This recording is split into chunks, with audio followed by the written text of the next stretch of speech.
What is up, Wallabies, and welcome back to a brand new video. We're back for my team, episode number 72, the Monaco Grand Prix. This is the big one. This is our best chance yet of getting points in this season 4 of this career mode journey. So join me as we look to drag this absolute pelican of a car up through the order in an effort to salvage something from this season. Heading into this one, we're going to have some front wing turning vanes, hopefully going on the car. That's a major front downforce upgrade we did a couple of episodes ago, and now hopefully that'll be a big impact that we can make heading into the marquee event of the season. In my opinion, though, 99% of the F1 community will say this track is crap and it needs to go. Well, I will fight to the death for that 1% who want to keep this thing on the calendar. Anyway, that's a topic for another video, but in this one, we're getting back to the upgrades, and as well as the major front downforce upgrade, we can also get something else on the car, and I'm thinking weight redistribution, where there's no secret that this car has been a bit shocking in terms of its balance, so coming to a chassis circuit, I think this will prove quite beneficial. We're just shy of getting another minor upgrade on. So I thought I'd go for the major one. I can fit that in before Monaco. But as soon as I get the influx of weekly resources on the 18th, I'm going to see if I can go for a minor upgrade and rush that in time for Monaco. So we're going to stop dead on the day. We're not there yet. Gotta press play again on the activity timeline. Stop now, because we get the extra flow of resource points, and this really could come down to the deadline here. As we look, no, we're gonna miss out.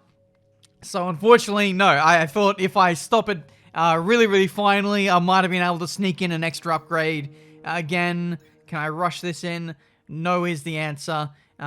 Interestingly enough, standard and rush development comes on the same day, regardless of which path you choose. So we're going to go for weight reduction, and before the next episode, before the next race, that being Baku, I think, we'll go for that tire wear upgrade, which failed. Is it this episode or last episode? I can't remember. Either way, that'll be going on, and hopefully we can enjoy the benefits of that. Now, heading into Monaco, you can see we've made some pretty big gains, 2 major upgrades for us. Few minors for other people. We have leapfrogged Haas, and we're edging closer to Alfa Romeo. So that's the kind of mix we're looking at heading into Monaco. We're still not in a chance of, I don't know, being in the top 10 of races just yet, but this is Monaco, and this is very much a driver's circuit, so I'll be looking to add that extra little 10% at this place and see if we can get some points. That's going to be the aim. Free practice 1 was okay. We got through our track acclimatization and race programs, and practice 2 here, we're more focusing on the 1 lap pace. And interestingly enough, qualifying pace was not good. We didn't beat the marker. Normally I absolutely thrash it around here, but for some reason it's proving to be a little bit difficult. So I'm doing something quite rare here, and I'm changing my setup. I haven't changed my Monaco setup since like August or September at the very latest, but I'm going with my new baseline setup, the Russia setup, but altering the wings to 711 and going straight out there. I can tell almost instantly that this setup is not going to work here. There's no rear stability. I just find that I'm catching the car mid-corner, and it's not confidence inspiring. It's the last thing you want at a place like this. You want to be able to push 100% and not have to worry about losing the back end, about the car snapping on you, essentially. You want something that you're comfortable with, and this is the most important circuit for that, and I'm not comfortable with this setup despite actually losing a bit of front wing and matching the time that I did in my first run. But yeah, I've gone back to the old setup, and we're going to go again. This is right at the end of the session, doing another qualifying sim program, and this is the 3rd and final set of soft compound tires where we can utilize in practice. So hopefully we can beat it here. We come out of the final corner, and we're only marginally going to edge over the objective And that is effectively 19th. 19th in qualifying, and we've only just beaten that. I would be very disappointed if we ended up in 19th come the actual qualifying session. But in practice, it puts me P7 and only 6/10 away from the pace setter of Max Verstappen. That's not too bad in my books. Look at the massive improvement from old setup, start of the session, new setup, mid-session, and then old setup, end session. It was like a 7 or 8/10 gain. So, qualifying time. Let's hope this is a special weekend.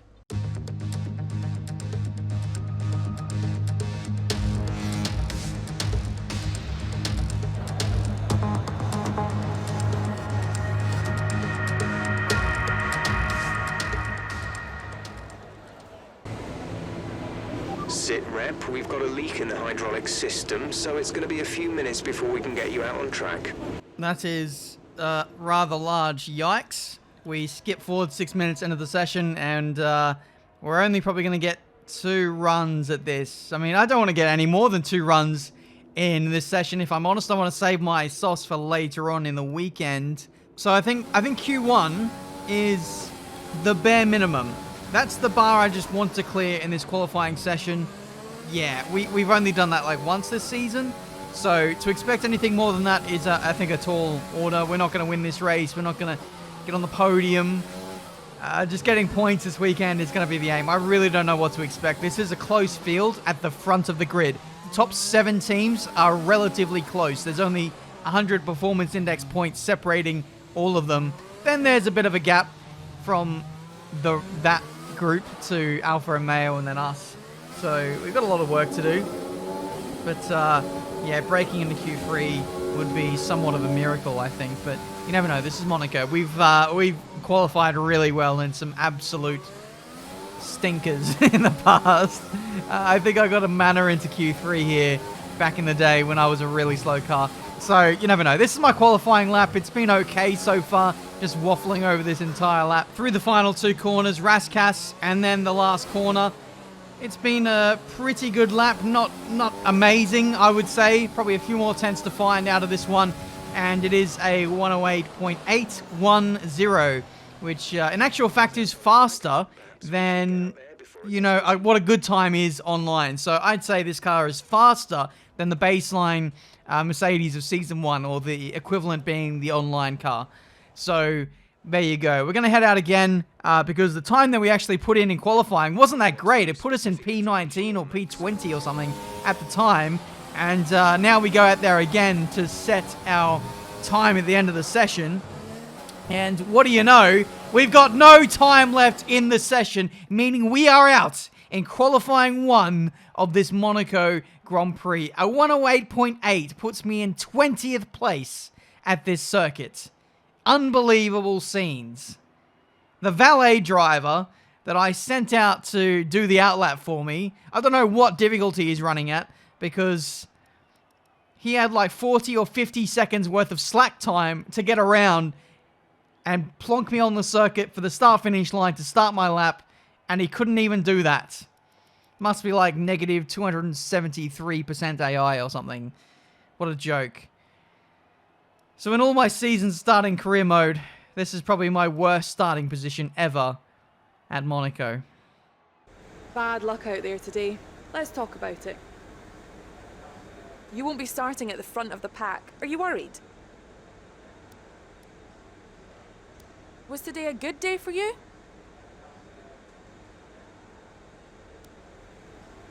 Great. Well, that's everything. Tough luck there. It's not quite where we'd want to be on the grid, but chin up, it's not the end of the world. Formula One returns to Monte Carlo once again today, home to the world-famous Monte Carlo Casino, first opened in 1863. And, of course, a certain road race, first held here in 1929. There's no greater an occasion, no more valuable a win than the Monaco Grand Prix. Let's run you through the driver grid order for today's exciting race. Alexander Albon will lead us away from pole position, edging out Max Verstappen, who'll start from P2. Looking down the rest of the grid, we have Aitken, Russell, Valtteri Bottas, and Leclerc, Kvyat, Gasly, Sainz, and Lando Norris. Ricciardo, Stroll, Esteban Ocon, and Hubert, Magnussen, Hamilton, Antonio Giovinazzi, and Nicholas Latifi, De Vries, Day, Schumacher, and Nobuharu Matsushita. Now, it's almost time for lights out, so let's go down to the track. We may be at the back of the field, but there's plenty of racing to come. Keep it clean and you'll move up the order. Thanks, Jeff. In all honesty, that's probably the best piece of advice he's ever given me. So I'll take that on board, and we'll try and punch through this order if we can. My target for the end of the first stint is going to be trying to be as close to Daniel Ricciardo in P11 as humanly possible. So we'll see how that goes. Medium, softs, we're going to run this tire till it's dead, overcut everyone, and hope that that works out. Off we go for Monaco, and it's been an okay start. We are going to come under pressure from both the Williams as we head down into turn 1, around the outside of Nicholas Latifi there. That was very close quarters between us and the Williams drivers. One of them I made contact with, but either way, it's been a positive start. 1 position gain. Happy weave of the wheel to celebrate that, but back into hardcore sweat mode as we might go the inside of my teammate De Vries and maybe Giovinazzi into Mirabeau. We do get that move done as we have the outside. He's lost his wing. He has lost an end plate, and it's a car park down here. the Fairmont hairpin. We negotiate that. I think more contact with the driver. That's Giovinazzi this time. So 2 bats of contact for us. Nothing sinister. Only a slight rub, I would say, both times. And we're able to press on. No front wing damage for us. Simulation damage we are running with and have always ran with in Krim over the last couple of years. So any kind of contact is going to prove to be costly for us if it's bad enough to knock off the wing, as we saw in practice. We knocked it off in the 3rd sector here. But anyway, coming to the end of the first start, we go around the outside of Kevin Magnussen in the Alfa Romeo, and that is us up in a P15. So a net gain of 5 spots on lap 1, and that is not bad at all at a place where it's impossible, according to the experts, to overtake. But off we go for the restart. The replay of the start is what I'm trying to say, and Max Verstappen steals the lead. He steals the lead off of Alexander Albon, according to Crofty. Albon just throwing away the win. Unlucky son. He's going to have to hope that he can get him back in the pit stops or something, but it's not looking good for Alexander Albon. Albon. Codemasters, how did that one get through the cracks? How did that one slip through the cracks of, I don't know. Out of all the pronunciations, you got Crofty to say of his name and you let that one through. What was I saying? Yes, it's not looking good for Albon because Verstappen is like 4 or 5 seconds up the road now. And that may be set to continue for the rest of this stint. We'll have to wait and see. I'm putting pressure on Hubert here. Got a nice little run at him heading into to back there, but nowhere really to go. I couldn't get an overlap. We might go for a dive bomb very soon. We might go for one now, actually. Up the inside into Raskas. Caught him napping, and we're up in a P14 in this Monaco Grand Prix. Thank you very much. Next up is the other racing point of Stroll. There's a yellow flag up ahead. Who is this for? Stroll? No, it's someone else. Stroll's lost his front wing, and it's Ocon who's going slowly. What is going on in this Monaco Grand Prix? Hubert has been slowed up massively. There might well be a safety car that gets deployed because of all this. And I tell you what, if there is a safety car, we might be in the money because it'll force everyone to box and they'll all rejoin behind me. I don't know. It's something to think about. Oh, he's done a Rosberg! As, yes, Ocon does a Rosberg down into Mirabeau. But anyway, back to the battle for P13 in this race. And Stroll is wounded. He's the walking wounded in this Grand Prix. Front wing is lost. He's actually stayed out for another lap. I was stuck behind him for a lap and I hesitated making the move because I thought he was actually going to box.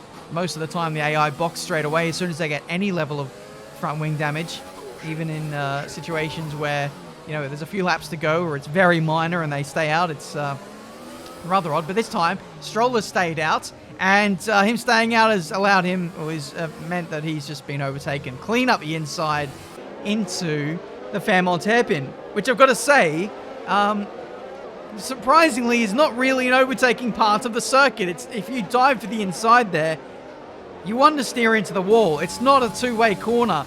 Normally, the outside works better there, believe it or not. If you remember back to previous seasons of career mode.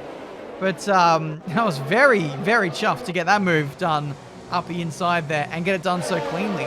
But we're 3 now for P12. Make that P11 as Danny Kvyat in the AlphaTauri has made his stop. He's the first driver in the field to make a stop in this race on the softs. And so we'll see what he does for the rest of this race. That was very narrow into Raskas. Nearly hit the wall on the inside, if you noticed that. I'd imagine not Gasly, well, maybe any of the soft compound runners are going to go to hards. I did check the race director, and Kvyat did switch to hards because it was such an early stop just to make it to the end. So anyone who goes hards is really going to be throwing away their race today. This is Daniel Ricciardo, I've just noticed, right in front of us. I said our goal was to get as close to him as humanly possible. I didn't know if it was going to be possible at all, but now we're actually staring down the barrel of being able to overtake him, and we are going to get him down into the final corner.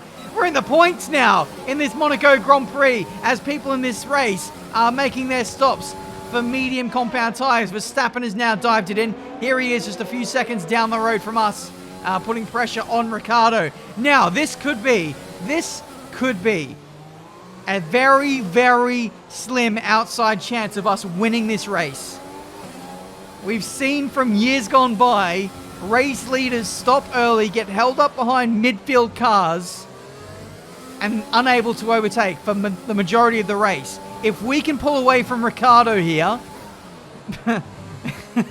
build out a pit stops lead to him in the next, I don't know, 10, 13 laps.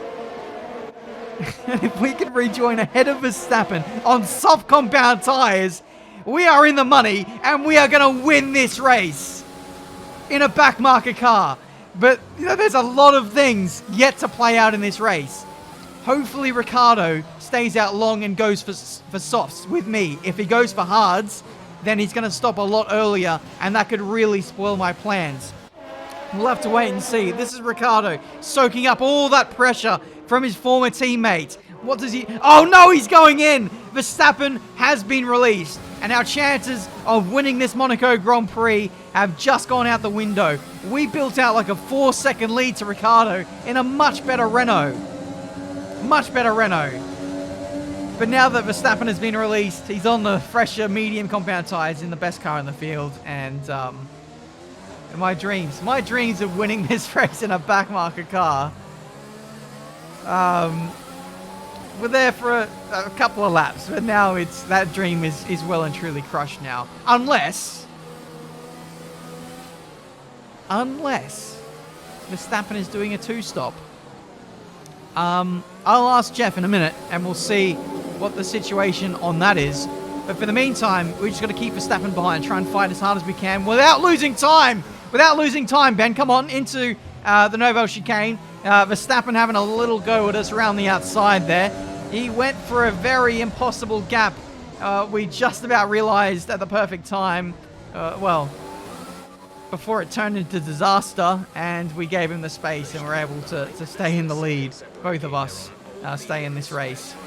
But asking Jeff about the strategy for Verstappen, bad news, he is not doing a stop to the end of the Grand Prix. So, yeah, we're not winning this race. However, we're on target for some really good points because those in the top 10 who were in the top 10 stopped early, as you saw, and all got held up behind. The likes of Lance Stroll, who had front wing damage, he stayed out very long in this race and had terrible race pace. He held up a lot of cars.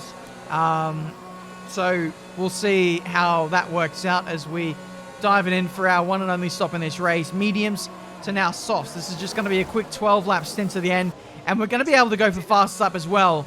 It's going to be close. No, it's not going to be close at all. Ricciardo will get us, but we will rejoin ahead of both the AlphaTauris. So with all the pit stops played out, we are now in the point, and we're going to stay in the points for the rest of this Grand Prix. So that's a celebration for us, for sure. This is a landmark moment in the season where, you know, if things stay as they are, we will score points. I'm pretty confident that I won't crash, but I may risk crashing in order to move up further places, so you never know. Here we go. Softs versus hards. We get past Ricciardo for the second time in this Grand Prix, and that's now 6 points up against our name in this championship. But we're not done there. We're going to go for fastest lap to see if we can get a bonus point. And in going for fastest lap, that's going to bring us closer to the Mercedes, who are on old medium compound tyres. They are catching up to the Ferraris, which are quite a bit slower than, Mercedes. We may have better pace than the Ferraris, so the Mercedes may be pace limited, and we're going to have the best pace of anyone in the field right now. So let's hope that we can make something work for us. If we can get 1 or 2 more positions, that would be absolutely amazing. I think P3 is the absolute maximum we can get in this Grand Prix. Red Bull aren't too far up the road. They're like 15 seconds away or so. So that's probably out the window. But getting the likes of the Mercedes and maybe the Ferraris is going to be the intention for the rest of this race. 10 to go, and this is the fastest lap attempt. It's a pretty good one, actually. Better than my qualifying lap, I would say. As we exit the final corner, go up in a rich and overtake. It is a 109.4. So that's 0.6 shy of what we managed in qualifying. So pretty fast there with about 10 laps of fuel. 1 less engine mode to play with. And the track, to be fair, was a lot more rubbered in than qualifying. But there you go. We now catch up to the Mercedes, who are stuck behind the Ferrari of Charles Leclerc. So let's see how this one plays out. Bottas is up next. We need to make these moves quickly because our soft compound tyre pace is going to drop off massively. We only have 1 tyre wear upgrade applied to our car. And, our tyre wear has been our Achilles heel this season. And, the race leaders with their tyre wear upgrades only managed about 7, 8, 9, 10 laps maximum in their first stint. So that's kind of the lifespan we've got. We've probably got about until like lap 35, 36 of good tyres before the pace is going to be nowhere. And their, stronger car will really shine through. So we need to get this move done pretty quickly. Here's the, I'm not showing you anything. This is just, I'm not cutting away because I'm just showing you guys the strengths and weaknesses of our car relative to Bottas. And you can see we've just got so much more tire grip than he does. Mechanical grip being on the soft. So we're going to go around the outside of the Fairmont hairpin. You bet we are. That is exactly what I'm talking about. When it comes to overtaking at that zone of the circuit, we can just out-traction the AI if we can force them narrow. He was stuck in behind the rear wing of Jack Aitken, and Valtteri Bottas gets his pants pulled down. We are through now for P6. Yeah, P6 in this Monaco Grand Prix with the potential for more. There is more in this race awaiting us yet. Do we have a fastest lap? So that's, 9 points against our name in this race, and we've scored a big fat 0 for the whole team in the first 5 or 6 races. There's a yellow flag way up ahead, actually behind us. That is one of the runners. That's Daniel Ricciardo. What a shame. What a shame for Ricciardo. I think for him, his championship hopes are out the window. It was a real shame. I really thought he had a good shot of winning the title this season. He had some good standout moments in Season 3 in the Renault fighting for the lead, but it just hasn't quite been there this season for whatever reason. So that might be a consideration for us. If Lewis Hamilton leaves this team mid-season, Daniel Ricciardo, now that he's not in a championship position, is very much a viable option. But I'm willing to accept any other offers as we go up the inside of Jack Aitken into the last corner. Here's the onboard for Bottas. He gets the best run out of anyone, and he's now going to have a shot at his teammate going around the outside into turn 1. This has championship implications. The two Mercedes fighting for the World Drivers' Championship, and Bottas is, for the first time in a long time, going to get some momentum back on his teammate. If he can make this stick, he does get ahead of Jack Aitken in the Mercedes, and that is a very costly few corners for the young Brit, losing 2 spots. And crucially as well, Jack Aitken is going to lose a lot of points to Max Verstappen in the driver's standings because he's leading this race still, and there's only like 10 or 11 or something points between the two of them. So a very big, costly race for Jack Aiken will this one be.